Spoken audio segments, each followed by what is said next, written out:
والقلم وما يسطرون. اے نبی تیرے منہ کی قسم، اے نبی قلم کی قسم، اے نبی قلم کی جو تحریریں ہیں، اللہ کو قلم کی تحریروں کی قسم. وہ قلم اللہ نے بنایا. اور سنو قلم کتنا بڑا ہے. میں نے کتاب میں پڑھا ہے کہ ایک عربی گھوڑا، عربی گھوڑے کہتے ہیں بہت تیز رفتار ہوتے ہیں، وہ ابلغ چتبرے لال سفید جب کھڑکے گھوڑے بڑے تیز دوڑتے ہیں کہ اگر وہ 500 سال تک بھی عربی گھوڑا دوڑے، 500 سال تک جتنا وہ فاصلہ طے کرے گا اتنی قلم کی لمبائی ہے. اور وہ گھوڑا 40 سال دوڑے، 40 سال میں جتنا وہ فاصلہ طے کرے گا اتنا چوڑا قلم ہے. یہ قلم کی لمبائی چوڑائی ہے.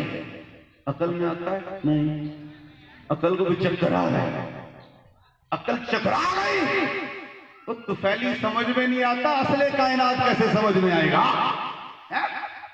جو مصطفیٰ کا طفیلی ہے، قلم میرے نبی کا طفیلی ہے، قلم میرے نبی کا طفیلی ہے، قلم میرے نبی کا طفیلی ہے.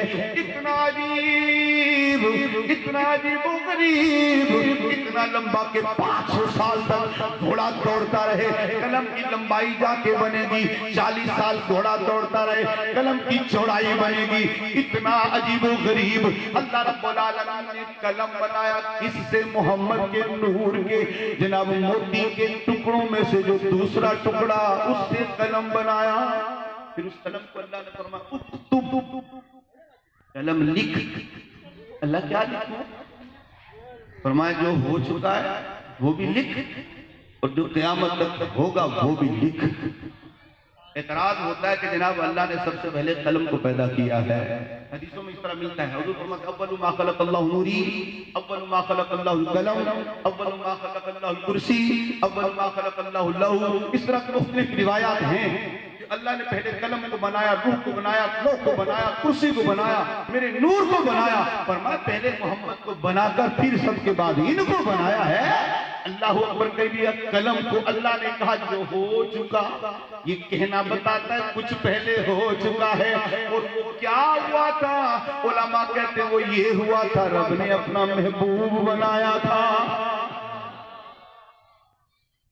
اور علماء کہتے ہیں غور کریں، قلم کو اللہ نے کہا اکتب، قلم لکھ. اللہ کیا لکھ؟ قیامت تک کا لکھ.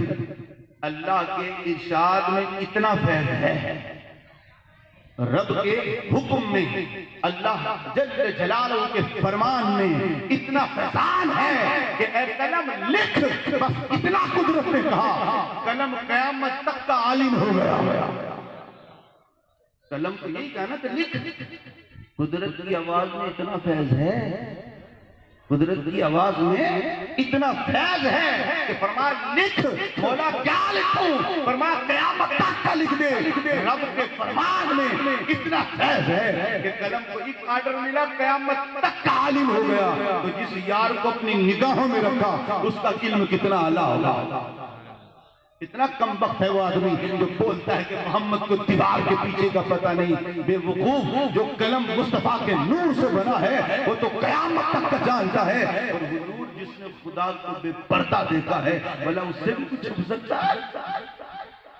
اس سے بھی کچھ چیز چھپ سکتی ہے؟ اللہ نے قلم کو قیامت تک کا عالم کر دیا. لا الہ الا اللہ محمد رسول اللہ عرش کے پائے میں لکھ ڈالا. اللہ کے نام کی لذت میں سجدے میں گرا قلم. 1000 سال سجدے میں رہا، اٹھا، عرض کی مولا یہ محمد تیرے نام کے ساتھ لکھا، یہ کون ہے؟ حدیث شریف میں ہے کہ اللہ نے فرمایا اے قلم ادب سے نام لے، یہ میرا محبوب ہے. اے قلم ادب سے نام لے کہ یہ میرا محبوب ہے.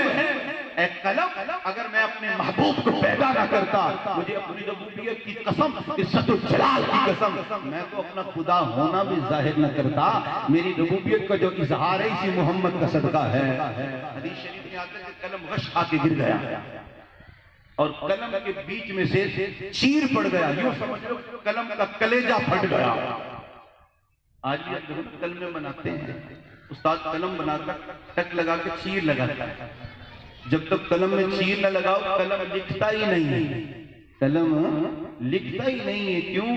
قلم نے بھی سکھا دیا او منکر دیکھ، جب سے میں نے محمد کا نور لیا ہے اور اس نور کا داغ سینے پہ پڑا ہے، اب قیامت تک جب تک وہ داغ نہیں لگاؤ گے میں لکھنا چھوڑ دوں گا، چھوڑ دوں گا۔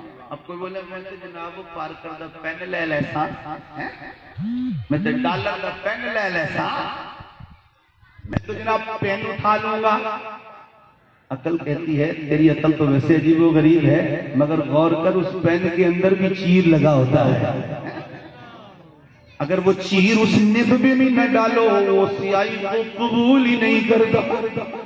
یعنی قلم کو قدرت نے سکھا دیا، اے قلم آج تو نے میرے محمد کا فیض اپنے سینے میں لے لیا، جا تیرا فیضان بانٹ دیا، جب تک تجھے چیر نہ لگے گا اس وقت تک تمہیں لکھنا نہیں۔ جب میرے محمد کے پیار کی نشانی تیرے اندر چیر کی حالت میں دے جائے پھر تحریر ایسے کرنا، تیری تحریر کی پھر خدا قسمیں اٹھائے گا۔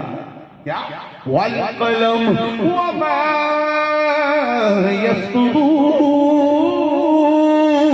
يسطرون، اے قلم اللہ کو تیری قسم جو تجھ سے تحریر ہوتا ہے اس تحریروں کی پروردگار کو قسم، جو مخلوق اتنی خدا کو پیاری ہے جو محمد کے نور سے بنی ہے، حضور کتنے پیارے ہوں گے۔ الغرض